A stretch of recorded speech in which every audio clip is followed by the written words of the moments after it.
সুপ্রিয় দর্শক, আসসালামু আলাইকুম। রিফা রান্নার রেসিপি থেকে সবাইকে স্বাগতম। আজ আমি আপনাদের সাথে শেয়ার করব খুবই মজাদার একটি হেলদি নাস্তার রেসিপি। আশা করছি আমার আজকের রেসিপি আপনাদের কাছে খুবই ভালো লাগবে আর সহজও লাগবে। রেসিপিটি ভালো লাগলে ভিডিওতে অবশ্যই একটি লাইক দিয়ে শেয়ার করা অনুরোধ রইল। আর রেসিপিটি বাসায় অবশ্যই ট্রাই করবেন। আর আপনাদের রেসিপিটিও কেমন হয়েছে তা আমাকে কমেন্টে লিখে জানাবেন। আর আমার এরকম সহজ সহজ রেসিপিগুলো দেখার জন্য চ্যানেলটি অবশ্যই সাবস্ক্রাইব করে আমাকে সাপোর্ট করবেন। তাহলে আর কথা না বাড়িয়ে চলুন মূল রেসিপিটি একবার দেখে নেই। এই রেসিপিটি বানানোর জন্য প্রথমে কিছুটা পানি দিয়েছি, দিয়েছি স্বাদ মতো লবণ, দিয়ে দিচ্ছি কিছুটা পরিমাণে হলুদের গুঁড়া, আর দিয়ে দিচ্ছি কিছুটা পরিমাণে আস্ত জিরা, আর দিয়ে দিচ্ছি 1 চা চামচ ইস্টে, আর দিয়ে দিচ্ছি এখানে সামান্য পরিমাণে কালো গোলমরিচের গুঁড়া, দিয়ে দিচ্ছি 1/2 চা চামচ ধনিয়া গুঁড়া, আর দিয়ে দিচ্ছি কয়েকটি কাঁচামরিচ কুচি, দিয়ে দিচ্ছি কিছুটা পরিমাণে ধনিয়া পাতা, দিয়ে দিচ্ছি একটি পেঁয়াজ কুচি। পেঁয়াজগুলোকে একটু ছোট ছোট করে কুচি করে নেওয়ার চেষ্টা করবেন। দিয়ে দিচ্ছি একটি আলু কুচি, আর দিয়ে দিচ্ছি 1/2 কাপ সুজি, দিয়ে দিচ্ছি 1/2 কাপ পরিমাণে আটা। এবার সবগুলো উপকরণ আমি ভালোভাবে মিশিয়ে নিব।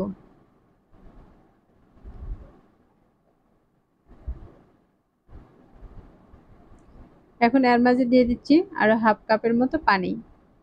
পানি দিয়ে এই আটাটাকে আমি আবারও মাখিয়ে নিচ্ছি। যদি মাখানোর পরে এটা অনেকটাই টাইট হয়ে যায় বা শক্ত হয়, তাহলে কিন্তু এর মাঝে আরো কিছুটা পানি দিয়ে দিতে পারেন। আমার এই ডোটা কিন্তু অনেকটাই টাইট রয়েছে, যে কারণে এখানে আমি আরো কিছুটা পরিমাণে পানি দিয়ে দিচ্ছি। পানি দিয়ে আবারও এগুলোকে খুব ভালোভাবে মাখিয়ে নিচ্ছি। এটা মাখিয়ে আমি একটি আটালো ব্যাটার তৈরি করে নিব। এটা কিন্তু খুব পাতলা ব্যাটার বানাবো না, আবার কিন্তু খুব শক্ত ব্যাটারও বানিয়ে নিব না। আমার এগুলো মাখানো দেখে কিন্তু বুঝতে পারতেছেন আমি এটা কতটা টাইট বা ঘন করেছি।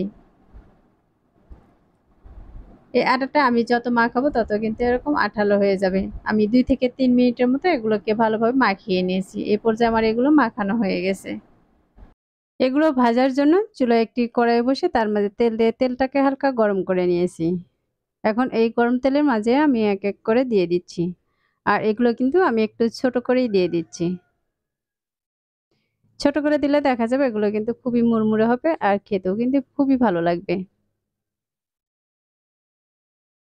কড়াইতে যতগুলো দেওয়া যাবে আমি ততগুলো দিয়েই ভেজে নিচ্ছি।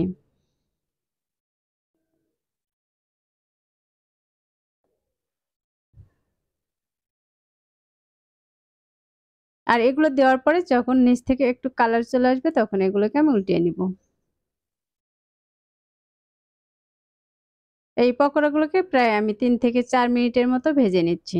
আর ভেজে নেওয়ার পরে দেখতেই পাচ্ছেন কতটা সুন্দর কালার চলে এসেছে।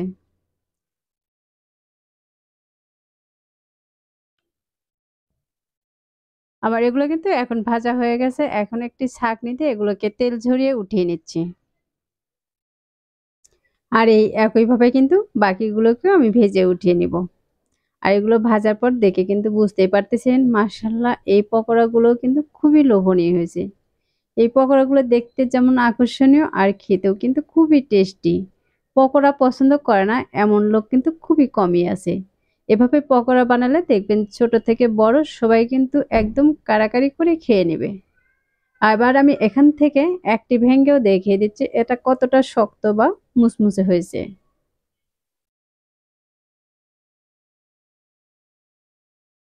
আমার এই পকোড়াগুলো ভাঙ্গা দেখে কিন্তু বুঝতে পারতেছেন এই পকোড়াটা কতটা শক্ত আর কতটা মুচমুচে হয়েছে। আশা করছি প্রতিদিনের মতো আমার আজকের রেসিপিও আপনাদের কাছে খুবই ভালো লেগেছে আর সহজে লেগেছে। রেসিপিটি ভালো লাগলে ভিডিওতে অবশ্যই একটি লাইক দিয়ে শেয়ার করার অনুরোধ রইল। আর রেসিপিটি বাসায় অবশ্যই একবার ট্রাই করবেন। আর আপনাদের পকোড়াগুলো কেমন হয়েছে তা আমাকে কমেন্টে লিখে জানাবেন।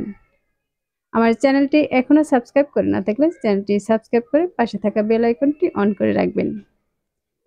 তাহলে আমার নিত্য নতুন রেসিপিগুলো সবার আগে আপনার কাছে চলে যাবে। তাহলে আর কথা না বাড়িয়ে আজ এ পর্যন্তই। সবাই ভালো থাকবেন, সুস্থ থাকবেন। আল্লাহ হাফেজ।